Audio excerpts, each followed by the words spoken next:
naari kasi imong boot option 1. Ya piliun nimo na kay since UFI man ang imong BIOS, di ba? UFI man. Pero imong UFI nga USB kana na siya. Para mo boot up na siya.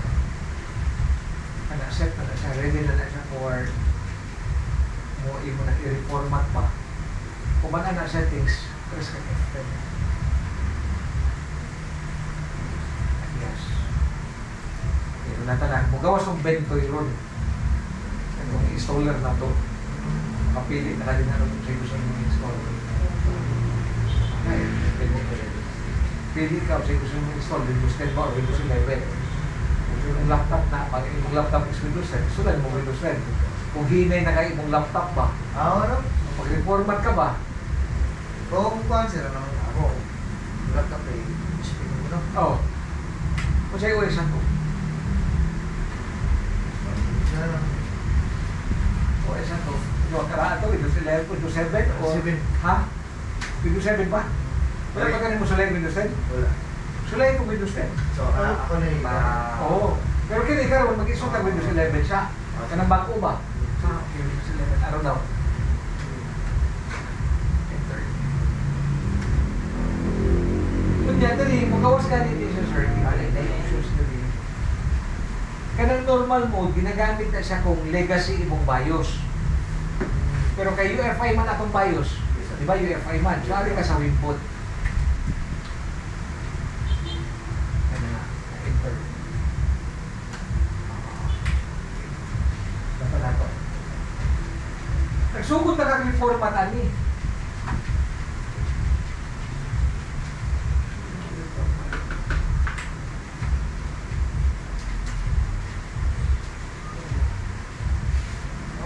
Ano yung Yes, money na ni office, di ba yung office, di ba ito Excel Word PowerPoint, na sa install na kita, ito nung ikat-ikat naman. Ato din pag-install ron, ito ko sa OS. Sa mga classes, may pwede ka mga dyan sa... Ano yan? May 50 ba ko? Amigo lang. 50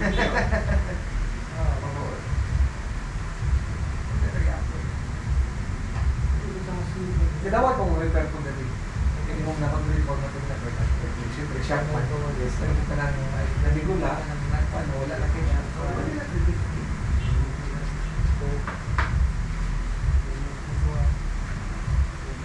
Bumot up na siya. Tipo Sir Mia. R1 mo ka sir. Target mo Sir Mia. Network 3, network 4 ha.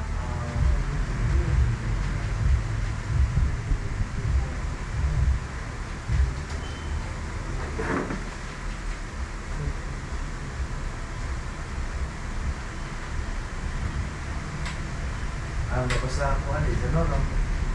Hindi siya po ba nang ano ba? Lahat yung lima sa kanya. Basta dito mo display. Kaya na siya magawas na. Next na lang. Okay, kini dali. Mali ang kuhaan. Now, kini, currently, kini, siya ang sulod sa imong hard drive ron. Nung kinaman niya si OS na, kabantay ka ganito, wala pa ka mag-install na OS na ano. Yes, sir. Na kung infected yung system, di mo hinay man na. Yes, sir. Pwede na yung client install, pero kung tatong saan mo ang client, ma'am, wala ba siya mga important data. Kung meron siya wala important data, pwede rin mo i-client install, pero kung meron rin siya pagkagay kung important data nila, so magkapa sa mga data niya. Diba, client install lang sa ta. I-delete na siya ka na sa usahan. Hindi ata rin ba? Oo, i-delete. Kasi kasaan natin, i-delete.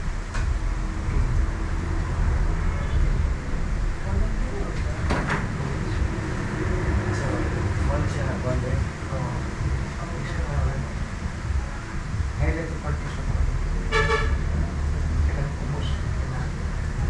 Itong mga partition. Kailangan ako i-delete.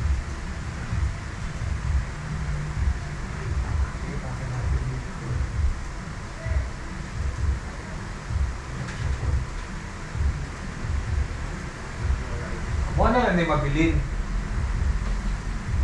Kining hard disk ni mo, wala na ni siya sunod. Limpyo na siya, mura na siya, nagpalit ka brand new ba? So wala pa yung mga, wala siya ipang kagaling mga, Oh, wala na. Mura ni brand new, kanang mo palit ka brand new, manay sunod. Para flash drive ba? Wala ni sunod, basta nga na there's never allocated space ba? Sir, daling ko siya ba? Dali siya. Sige, sige. Sa network 4 siya ba? Oh, network 4. Nanaw sa R3, kaya R2. Oh, Kung network ko sa rin, tama dyan, 192.168.64. network 4 man ka. Target pa natin mo no? Oo. Target. So, ang network 4 mo, Sir Vlad, is 192. hindi. Hindi oh. Network 4, 182.168.20.128. Wala yung host. Wala yung host, wala yung network.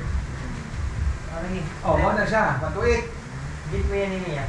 Ang gateway ni mo, Ana, kung naa ka sa R2, kasi pa nanong mo siya, sa gateway. Para ma-reach ni mo na, okay, kung naa diri ang imong NBR ni mo, imo ning duha ka camera diri ron. Kung masayop ka gateway dito, masayop ka gateway butang ana, imong NBR diri bulag, di ka kita sa duha ka camera nimo. So dapat ang gateway nimo ano sir, ang uplink niya, ang LAN IP ni R1. Ah, o sa ba LAN IP ni R1? Ito? 62. 1816820.62. Para yung gateway nimo para makita to nimo imong camera dito ba. Makakita to dili bulag. Katira mo ingani. Pero mga different networks ba? Dagdag routers. wala. Pwede ka mo kontrata. Good. Sir, limpyo na ha, hard disk. Yes, sir. Kabantay ka sa computer ni mo nga naka drive C, na drive D. Yes, sir. Kabantay ka na, local disk C o local disk D. Kanang C ni mo, mo na yung ginatawag na nga system drive. Ang drive D mo na yung backup drive ba. Pag-base ka sa total size ni mo, 320 raman ni. 320 raman ni physically, pero logically mo raman na iyang kuhan. Now, ang C, tagaan na ito 100 gig. Ang remaining, para sa drive din na ito. Kuha, i-click nyo. Hinay mo. Kaya nag 100,000 para 100 gig ba? 100,000 MB equivalent to 100 gig ba na siya?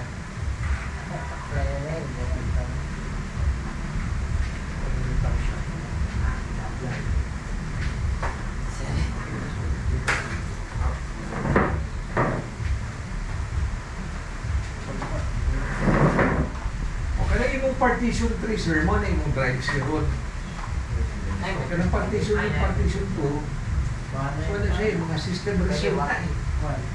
Kabantay ka, ember ang size niya o gagmay na. Si OS na bahala na, wala na rin concern na ang basta ang drive C na ito, mo mo partition 3. Na kanang unallocated, i-allocate niyo mo na sa drive D, i-highlight na siya. And new. And kini dili, no need to change na kay remaining space naman na. Ang yan man ang nabili na ba? Sobra naman na, i-apply na lang. Okay. So,